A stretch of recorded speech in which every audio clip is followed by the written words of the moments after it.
भारत ने पिछले 10 सालों में अपनी पोजीशन 11 नंबर से लेकर 5 नंबर पर ले आया है इकॉनमी में। वो यूके को भी क्रॉस कर चुके हैं। फिर उनके जो वजीर आजम उनके मोदी साहब ने कहा है कि बाय 2047 हम लोग Bharat will be a developed country, will not be a developing country. यानी जब ये सारी चीजें हुई तो मैंने उसके बाद दोबारा एक दफा सारी नजर दौड़ाई हिस्ट्री में कि 1947 से लेकर आज तक उनको इस सफर में उन्होंने क्या क्या किया। तो मुझे उनके कई डिसीजन जो आज तक मैं खुद क्रिटिसाइज करता रहा हूं, उनका रशिया की तरफ झुकाव, उनका इंपोर्ट बिल्कुल बैन होना, मैं खुद उनकी एम्बेसडर गाड़ियों के मजाक उड़ाता था बाजी में, लेकिन आज जब मैंने उनका एंड प्रोडक्ट देख रहा हूं तो मुझे हर चीज अच्छी नजर आ रही है। आज उनके जो मैंने बिलखसूस पिछले 20 सालों के नरसिम्हा राव, वाजपेयी, अडवाणी और जब उनकी मैंने और डॉक्टर मनमोहन सिंह बिलखसूस जब उनको फाइनेंस मिनिस्टर बनाया गया तो उनकी सिर्फ एक ही शर्त थी कि मेरे काम में मुझे फुल हैंड मिलना चाहिए और मेरे काम में कोई इंटरफेरेंस ना हो। और जिस तरीके से उन्होंने भारत के लिए सारा कुछ किया, आज उसके एंड प्रोडक्ट सामने नजर आ रही है। जो आपने बात की है इसके बारे में मैं इसमें पहले 2 मिसालें देना चाहूंगा। इस वक्त हमारे वजीर आजम ने बड़े बड़े लाखों के मजमे में एक्स वजीर आजम ने, हमारे अमीरुल मोमिनीन ने कहा कई दफा कि रूस मुझे तेल देना चाहता था, रूस मुझे गंदम देना चाहता था, मैं ला के गरीब लोगों की मदद करना चाहता था। शहबाज शरीफ साहब एससीओ में गए, उन्होंने भी वापस आकर कहा कि रशिया हमें तेल देना चाहता है, लेकिन आप किस चीज से लेंगे? आपके पास पैसे मौजूद हैं? आप जहां से तेल लेते हैं डेफर्ड पेमेंट्स पे लेते हैं खान साहब। आप सऊदी अरेबिया के जाके मिन्नतें तरले करके डेफर्ड पेमेंट पे तेल लेते हैं वहां से। आपके पास लेने के लिए सिवाय बातों के कुछ भी नहीं है। अब मैं ये बताना चाहता हूं, जो मैं मिसाल रशिया की क्यों रखी, रूस से भारत ने तेल लिया, क्रूड ऑयल, ना सिर्फ अपनी जरूरतों के लिए बल्कि उसको आगे उसको रिफाइन करके बेचा आगे और उससे पैसे बनाए। अब मैं रीसेंट इंफॉर्मेशन उसके बारे में देना चाहूंगा। कामयाबी की जरा मंजिलें देखी। उन्होंने रूस से तेल लिया रुपयों में, not in dollars, not in उनके रूबल्स, रुपयों में तेल लिया। और जो वो रुपए हैं उसको भी उन्होंने कहा कि आपका पैसा आप भारत में इन्वेस्ट करें। दिस वाज द एक्सचेंज कि हम ना सिर्फ आपसे तेल लेंगे रुपयों में और रुपया भी आपको हम देंगे नहीं, वो भारत में रहेगा और भारत की इंडस्ट्री में आप प्रोडक्ट्स में आप इन्वेस्ट करेंगे। And Russia agreed on it. तो ये उसकी एक जिंदा मिसाल मैंने आपको दी थी। This is how the Nations without nationalism can not survive. अब लोगों को इंपोर्ट करना चाहिए नेशनलिज्म कहीं से, वरना आपके हालात सख्त खराब है। अब मैं जब दूसरी बात करना चाहूंगा, जिस आप एक प्रोजेक्ट की बात की है 1.2 ट्रिलियन, जिसका नाम गति शक्ति है, और गति शक्ति का मतलब हिंदी में है स्पीड ऑफ लाइट। अब मैं उसके बारे में बताऊंगा। ये तो एक आइडिया है। अब देखिए इस वक्त जो मैं बताना चाहूंगा कि चाइना किस तरह बना था। एक तो ये एक बात है कि चाइना पाकिस्तान से के बाद में आजाद हुआ था, बना कैसे था? सबसे बड़ा इंस्ट्रूमेंटल चीज थी कि उन्होंने अमेरिका की रिसर्च को, जिसको इंटेलेक्चुअल प्रॉपर्टी कहा जाता है, उसकी थेफ्ट से पैसा बनाया, कॉपी करके। हर एक चीज जो अमेरिका में बनती थी वो दूसरे दिन शाम को उसकी कॉपी चाइना में तैयार हो जाती थी, चाहे उसको वो आज नाम लेते हैं first copy, second copy. Total industry, हर चीज उन्होंने अमेरिका की इंटेलेक्चुअल प्रॉपर्टी थेफ्ट को करके की, जिसमें अमेरिका फेल था। अपने पेटेंट को वहां एनफोर्स कराने में अमेरिका फेल रहा है।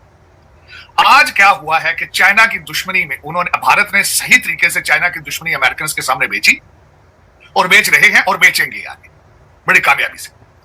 अब उनका डायस्पोरा यहां पे आता है। पाकिस्तान के बच्चे बॉर्डर क्रॉस के भूख की वजह से भाग रहे हैं मुल्क से, चाहे यूरोप में जाए चाहे अमेरिका में आए। वो पाकिस्तान के लिए या पाकिस्तानी डायस्पोरा को जस्टिफाई नहीं कर पाते। भारत से बच्चा निकलता है, मास्टर डिग्री आईटी के लेके निकलता है, वो यहां पे आके भारत के लिए इंस्ट्रूमेंटल बन चुका है। भारत की जो टेक्नोलॉजी यूनिवर्सिटीज हैं वहां पे एडमिशन मुश्किल है, एमआईटी में एडमिशन आसान है। लेकिन उन लोगों ने क्या किया है, इस वक्त अमेरिका के अंदर हर बड़ी जो फॉर्च्यून 500 कंपनी है उसका सीईओ इंडियन बैठा है। अब वो हर चीज चाइना से सारी इंडस्ट्री उठा के ले जाना चाहता है भारत में। और ये जो है ये प्रोजेक्ट जो 1.2 ट्रिलियन डॉलर का है, कनेक्ट करना 16 मिनिस्ट्रीज को उन्होंने कनेक्ट करना है। जो जिस प्रोजेक्ट की आप बात कर रहे हैं, उन्होंने रेड टेप को खत्म करना है। उनका टोटल टारगेट है फॉर द फॉरेन इन्वेस्टर्स कि वो आए और वो इस प्रोजेक्ट पे आके उनको कुछ भी लाइसेंसिंग, उनकी सारी रेगुलेशंस, उन्होंने दरवाजे खोले हैं अपने इन्वेस्टमेंट के लिए। एक तरफ ये है, दूसरी तरफ आपका ड्रामा होता है। पाकिस्तान में एक वर्ड मैं हमेशा सुनता रहा हूं, वन विंडो। हमने वन विंडो कर दी जी। अब आप इस्लामाबाद, आप तो लाहौर में रहती हैं, कभी आप कोशिश करें सीडीए की वन विंडो पर जाके देखें। मैं इस्लामाबाद का रहने वाला हूं। सारी जिंदगी इस्लामाबाद गुजारी है।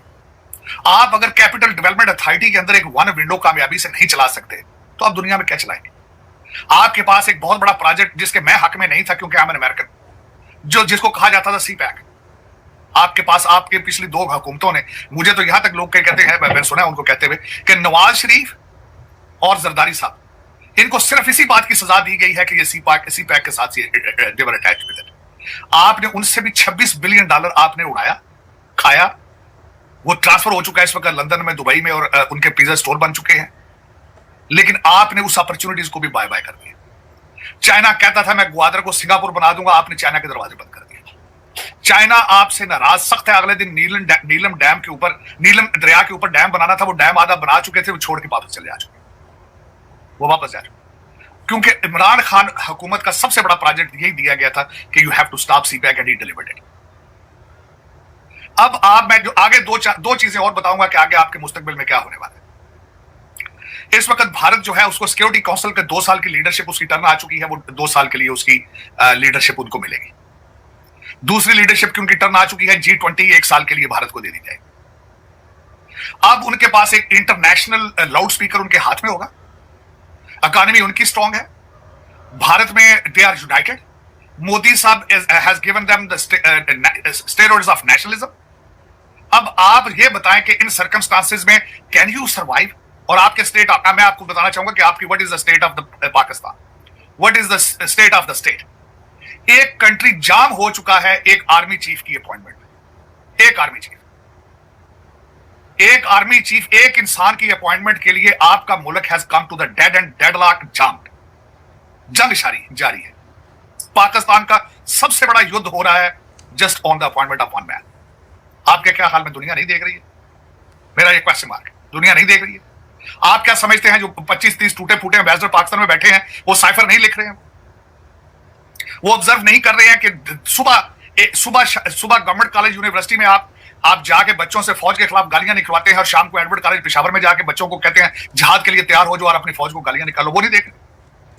73 मिनिस्टर हैं 25 मील रेडियस की गवर्नमेंट के, 73 मिनिस्टर जिनकी पावरलेस है, वो दे आर पावरलेस।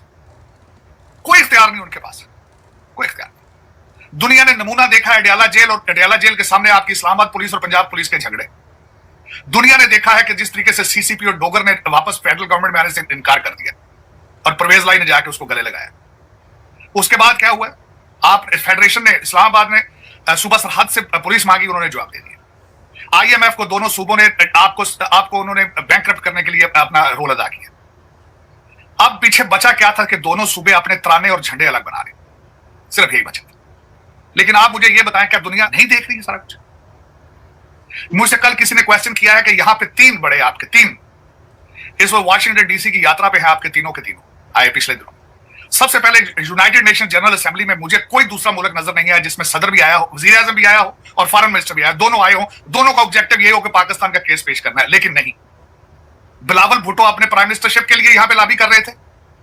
शहबाज शरीफ साहब अपनी तस्वीरें उठा रहे थे कि इमरान खान को कॉल भी नहीं जाती थी मेरी तस्वीरें बन रही, अपने 2 पोतों के लिए तस्वीरें बना रहे थे। आज एक आर्मी चीफ यहां पे बैठे हैं जिनकी रिटायरमेंट 2 महीने बाद है। मुझे यह बताएं, 4 करोड़ आपका इंसान इस वक्त खुले आसमान के नीचे बैठा है। परवेज लाई साहब लंदन जा रहे हैं। कभी किसी ने सोचा को 4 करोड़ लोग क्या खा रहे हैं, क्या पी रहे हैं? आपके मीडिया ने उनकी तरफ उनको कवर करना छोड़ दिया। आपकी जो रूलिंग एलीट है, जो सारी पावर है आपके पास, लाहौर से इस्लामाबाद तक, आपको बू आती है उनसे। आप बच पाएंगे उन 4 करोड़ लोगों की बददुआओं से? ये क्वेश्चन मार्क, ये क्वेश्चन मार्क। सही बात। लेकिन दुख इस बात का है कि द सेम पीपल, 3 लोगों को मैं हमेशा ये कहता हूं, पाकिस्तान बनाने की मूवमेंट बंगाल से शुरू हुई है, वो भी आपसे आगे।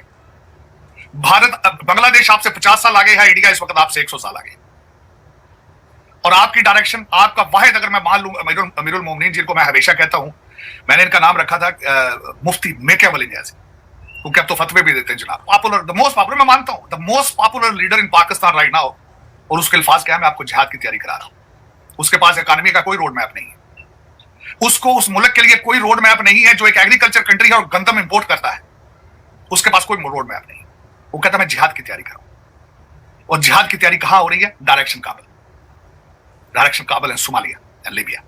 अफसोस के साथ कि मेरी मादरे मिलत के साथ ये खिलवाड़ हो रहा है और रोकने वाला कोई फर्द मौजूद नहीं है। आज ही का वाकया यानी ये कि उसको अब वीडियोस वायरल हो रही कि आप जानते हैं गवर्नमेंट कॉलेज यूनिवर्सिटी कभी कैसा एक ऐसा तालीमी वहाँ पे एजुकेशनल इंस्टीट्यूट हुआ करता था जहाँ पे पूरे सब कॉन्टिनेंट के जो हैं वो बड़े लोग पढ़े हुए, बहुत ही प्रोग्रेसिव माइंड।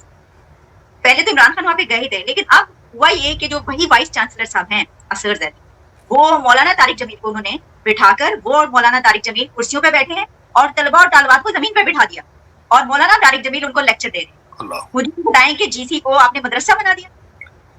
और ये इंस्टीट्यूशन जो है, सबसे बड़ी बात ये institution was established by British, और दूसरा इलामा इकबाल का इंस्टीट्यूशन। और आपकी इस वक्त 70% bureaucracy is graduated from the Arabians, they graduate from there and बस्तियों को टच कर रहे हैं। असगर जैदी, आप मैं दुख के साथ ये कहूंगा, दुख के साथ, मौलाना तारिक जमील को कभी गूगल करके थोड़ी रिसर्च कर लेते कि ये कौन है बंदा। इनका टारगेट, ये पहले गाना गाना चाहते थे जिमी के नाम से, पहले ये गुलकार बनना चाहते थे, नहीं बन पाए तो ये बने इस साइड पे। इनके अंदरूनी हालात आप इनके बच्चे की देखें, जो हालात इनके बच्चे ने किस किस किस्म के हाउसिंग स्कैम किए तो देखें। और मैं इसमें क्या बताऊं, लेकिन दुख है। लेकिन मैं आलिया, ये देखे ना कि वो जो नौजवान लड़के लड़कियां बैठे हैं जमीन पे बैठ के उनका लेक्चर सुन रहे हैं, हमारा मुस्तकबिल, यानी तो पत्थर के जमाने में आप ले गए ना। यानी बाकियों को देखिए जो आप बात कर रहे हैं अभी, और हम यानी बिल्कुल आपने अंधेरा कर दिया। देखें, जब खान साहब बाहर निकल के हाथ में तस्वीर रख के तो कहते हैं मैं जिहाद की तैयारी, इन्होंने बहावलपुर बार एसोसिएशन में जुनाब का अल्फाज ये थे कि मैं जिहाद की तैयारी कराने आया हूं, अगर मैं आपकी जिहाद की तैयारी ना कराऊं तो आप सुइसाइड बॉम्बर बन जाएंगे। This is what he said exactly at the bar association of Bahawalpur.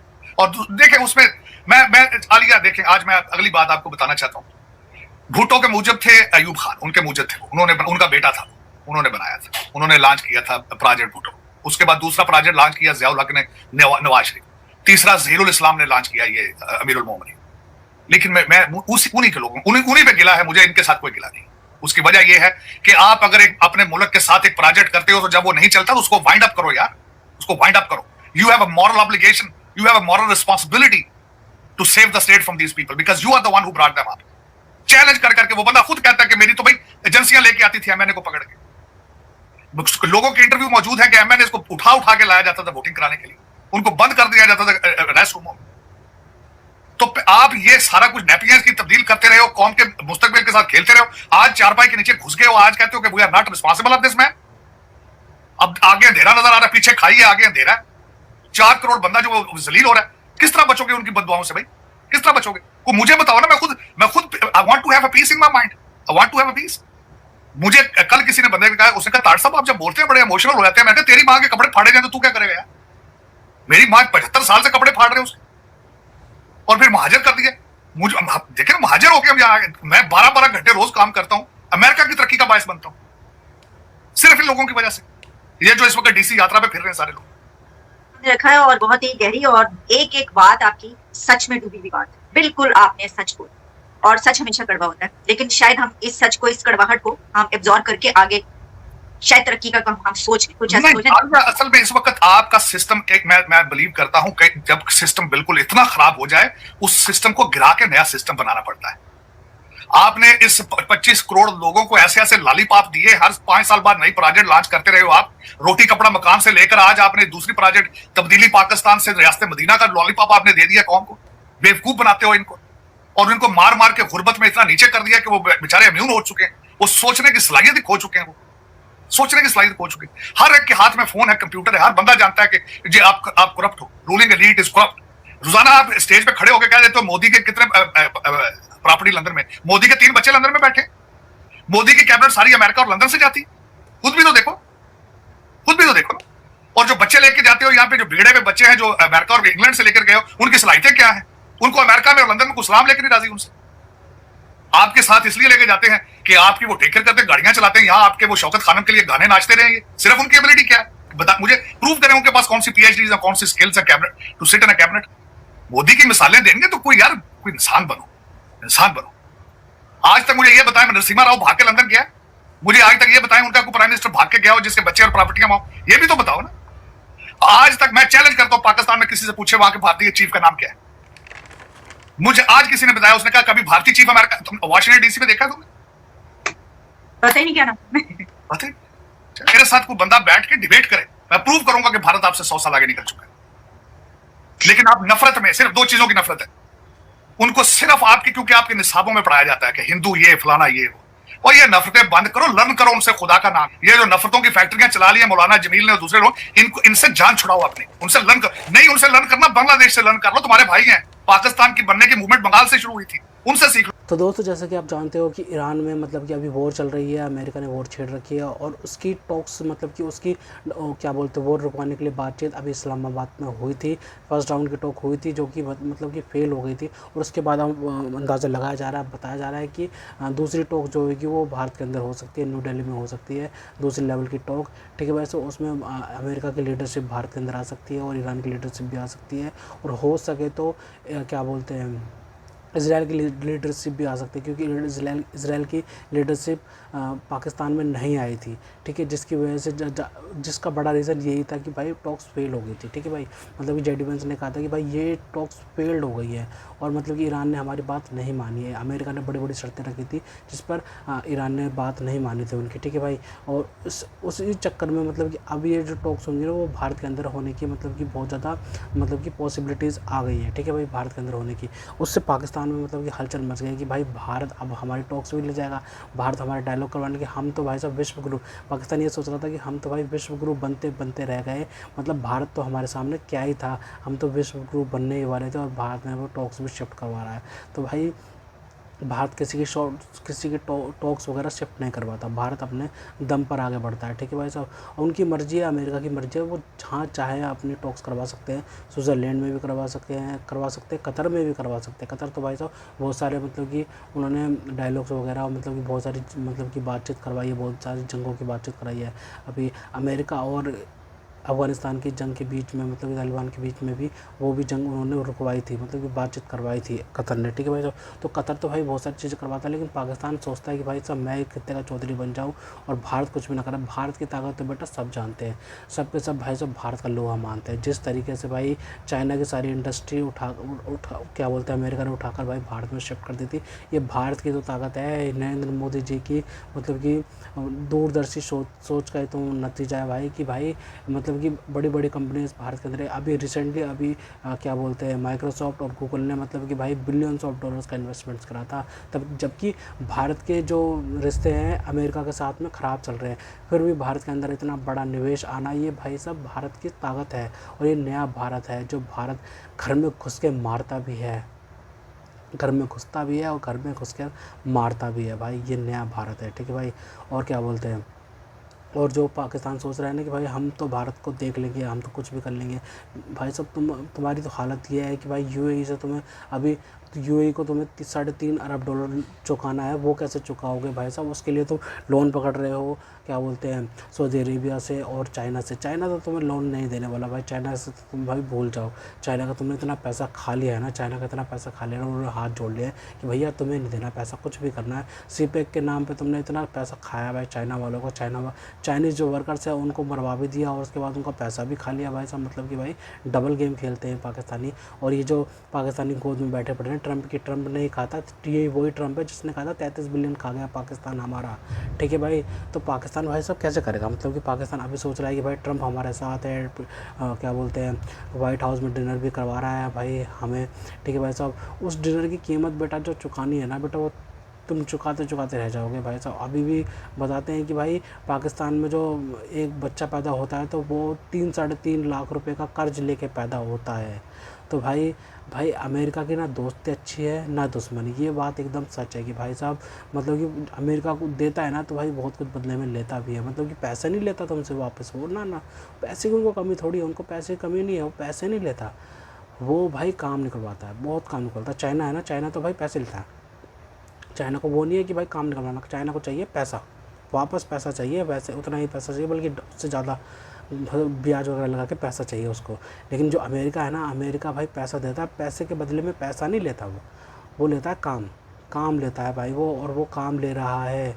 अगर भाई अमेरिका ने कह दिया कि तुम भाई साहब सऊदी अरेबिया की मदद करने के लिए अभी आओ, हम तुम्हें 20 से 30 बिलियन फेंक रहे हैं, मुंह पे मार रहे हैं, भाई पाकिस्तान बिना कुछ सोचे समझे आ जाएगा और भाई क्या बोलते हैं अमेरिका की जंग को अपने सर पे ले लेगा और अमेरिका तो वहाँ से निकल जाएगा। लेकिन भाई फिर जो चपेट पड़ेंगे ना वो वो पाकिस्तानियों को पता है कि भाई फिर चपड़ कैसे पड़ने वाले हैं, क्योंकि भाई मतलब पास्ट में भी भाई अमेरिका ने बहुत बारी पाकिस्तान के साथ ऐसा किया है भाई। पाकिस्तान मतलब कि जो मुहाजिर तैयार करे थे भाई साहब, पाकिस्तान ने भाई साहब सोवियत यूनियन को भाई हटाने के लिए अमेरिका के कहने पे, तो भाई पूरी दुनिया जानती है। उसके बाद भाई अमेरिका जब घुसा था अफ़गानिस्तान में, तो भाई क्या बोलते हैं पाकिस्तानियों ने तो मदद करी थी अपनी भाई स्ट्रैटेजिक लोकेशन। भाई ये बात मानने वाली है कि पाकिस्तान के पास ना स्ट्रैटेजिक लोकेशन है, जिसका फ़ायदा भाई पाकिस्तानी उठाते रहे हैं भाई, ठीक है।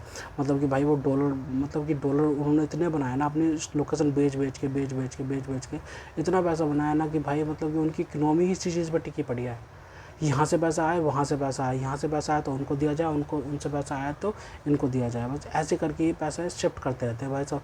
ना कुछ इकोनॉमी में लगाना भाई साहब, जो पैसे लोन वगैरह आते हैं इनके स्टैब्लिशमेंट वगैरह सब खा जाते हैं भाई। जो अगर पाकिस्तान में कुछ भी चीज़ बनाए, मतलब कि कुछ भी चीज़ कमाई जाती है ना, मतलब कि जो उनकी कमाई होती है, ठीक है भाई साहब, उसको तो पूरा मिल बांट के खा जाते हैं। उसके बाद ये लंदन, पेरिस, टोरंटो में चले जाते हैं पैसे। और जो लोन वगैरह आता है IMF से, IMF वालों को भी पता है अमेरिका के दम पे तो चलता है IMF। क्या बोलता है IMF को भी पता है कि भाई ये पैसा हमारे पास ही आने वाला है, वापस लौट के हमारे पास ही आने वाला है, बूमरैंग की तरह, ठीक है भाई। तो वो भी पैसे देते हैं, खूब खुला पैसे देते हैं पाकिस्तानियों को। मतलब कि ये जो पाकिस्तानी पैसा लेते हैं ना, सबसे बड़ी बात है कि भाई मतलब कि ये जो पाकिस्तान को बैंकरप्ट करने के लिए ये सबसे बड़ी वजह है कि भाई मतलब कि इनको पैसा दिया जाता है, ठीक है। वैसे अगर ये पैसा ना लेना तो भाई ये सोचे कि भाई हमें करना क्या है, आगे रिश्ते बनाने हैं भाई, ट्रेड करना है भाई साहब, मतलब भारत में आतंकवादी गतिविधियाँ नहीं बढ़ानी है, तो भाई मतलब कि ट्रेड करने लग जाएंगे, बातचीत करने लग जाएंगे, तो भाई जिससे इनकी इकोनॉमी आगे बढ़ेगी और पाकिस्तान बनेगा। ये बस अपने अवाम को और चुरन देते रहते हैं कि भाई भारत आ जाएगा, खा जाएगा। अरे भारत को भाई तुम्हें कब्जा नहीं होता ना, सबसे पहली बात तो भाई साहब, ठीक है भाई साहब, पाकिस्तान बनने नहीं दिया जाता, ठीक है भाई साहब। अगर यही बात होती तो भाई अगर बन गया पाकिस्तान तो भाई, और जो 1971 की जंग हुई थी उसमें तो भाई क्या बोलते हैं 93,000 सोल्जर्स को मतलब कि पकड़ भी लिया था, ठीक है भाई साहब। उनको फिल्म भी दिखाई गई थी, पाकिस्तान फिल्म भी दिखाई गई थी, और 93,000 को बैठा कर कितने दिनों तक, मतलब कितनों महीनों तक मतलब कि बैठा के खिलाया था। और उसके बाद भाई साहब भारत क्या कब्जा नहीं सकता था पाकिस्तान? एक बात बताओ, पाकिस्तान में अपनी फ़ौज भेज के क्या मतलब कि क्या कर लेता पाकिस्तान उस टाइम पे? भारत तो भाई साहब आराम से इजीली कब्जा लेता, लेकिन नहीं, भारत की ये सोच नहीं है। भारत ने बांग्लादेश ही बनाया, पाकिस्तान भी बना दिया, ठीक है भाई साहब। लेकिन भाई मतलब कि अगर तुम्हें नीड है, मतलब कि भाई तुम्हें वाकई में चाहिए है तो देश भाई तो भारत ने दिया भाई साहब रहने, लेकिन तुमसे चलाया नहीं जा रहा तो भाई वो बात अलग है। लेकिन भाई अब तुम ये सोच रहे हो कि भाई भारत के अंदर तुम और भी टुकड़े कर दोगे, तो भाई नहीं, ऐसा तो बिल्कुल पॉसिबल होने वाला है नहीं भाई साहब। जो ऐसी सोच रखेगा तो उसके ज़रूर टुकड़े हो जाएंगे, लेकिन भारत में ऐसी सोच रखने वालों को टुकड़े तो भाई साहब भारत कर ही देगा। तो खैर, तो दोस्तों अगर आपको हमारी ये वीडियो पसंद आई तो कम से कम व्हाट्सएप पर जरूर शेयर कीजिएगा, साथ साथ चैनल को सब्सक्राइब करके हमारा मनोबल जरूर बढ़ेगा, ताकि हम आपके लिए ऐसे ही मनोरंजन वीडियो बनाते रहें। तो गाइस मिलते हैं आपसे अगली वीडियो में, तब तक के लिए जय हिंद।